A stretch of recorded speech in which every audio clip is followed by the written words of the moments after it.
Welcome back to another episode of The Road Chose Me.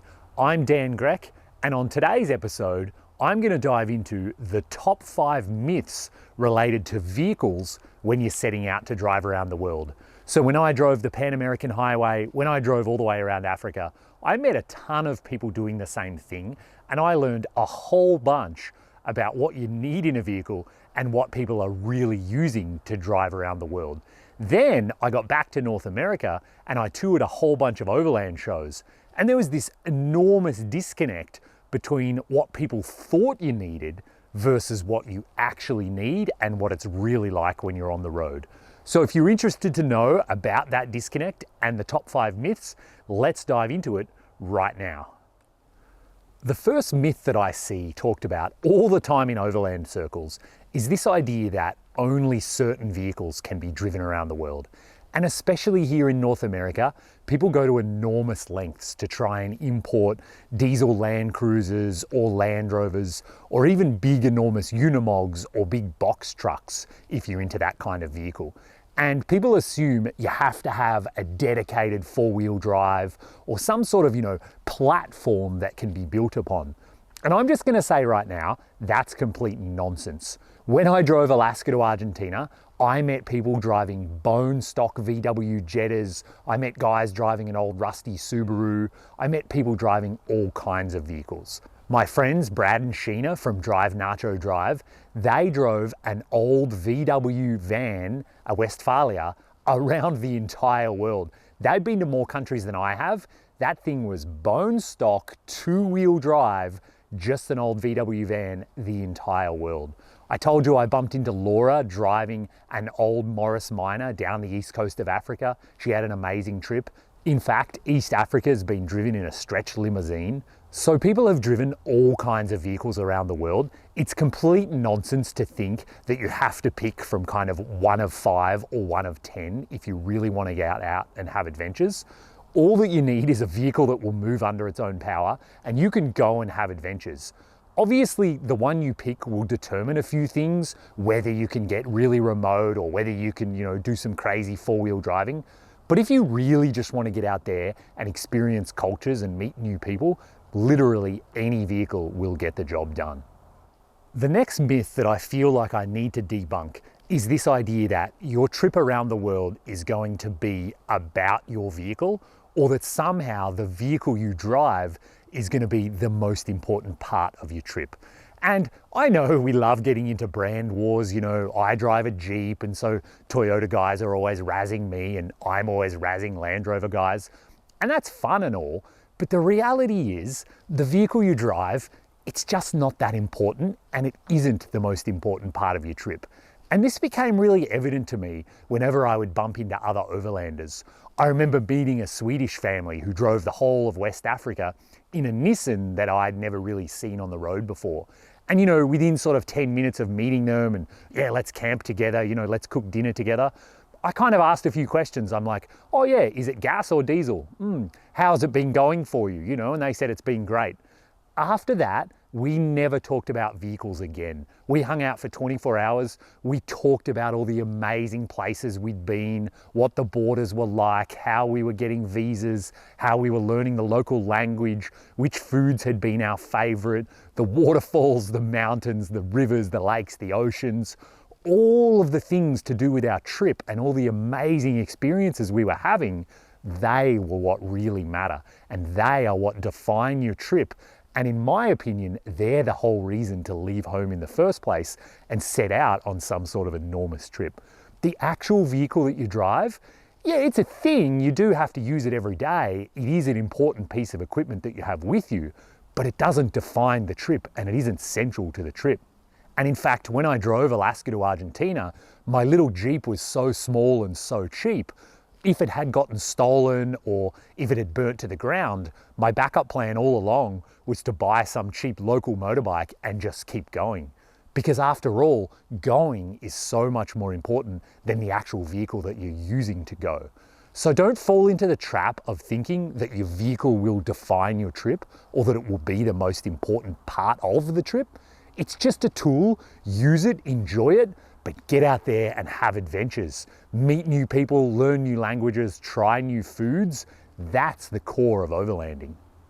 The next myth that I see talked about all the time is this idea that parts availability is by far and away the most important criteria when you're choosing a vehicle, and it's going to have this enormous impact on your trip. And you know, maybe that was true back in the 80s when people were driving around the world, but it's not the 80s anymore. Let's get over those old ideas. DHL works in every country in the world really well. When I had care packages sent to me in Latin America or in Africa, it took 5 days to get things sent, and I had them sent to many different countries. So if you really desperately need to get a part, you're only going to be waiting 5 days anyway, so what's the big deal? The internet works in literally every country in the world. You can jump on rockauto.com, you can email friends back home, you could even call a dealership back in your home country and order parts and have them send them to you. So you can definitely find parts no matter where you are in the world.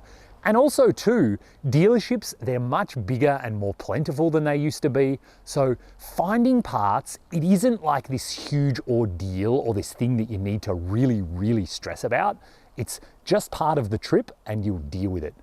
And to add to that as well, vehicles are much more reliable and durable than they were in the 80s. You know, the number of vehicles you hear newer that have trouble with the gearbox or things like that is so slim compared to back in the 80s when even 100,000 or 200,000 miles was a lot of mileage.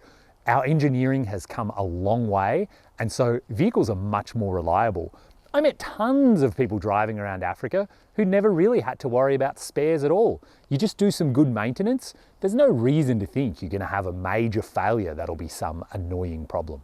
So don't fall into the trap of just immediately saying, what about spares, what about spares? It's not that big of a deal. The next vehicle myth that I need to tick off is this idea that you have to worry about your vehicle getting stolen when you're around the world.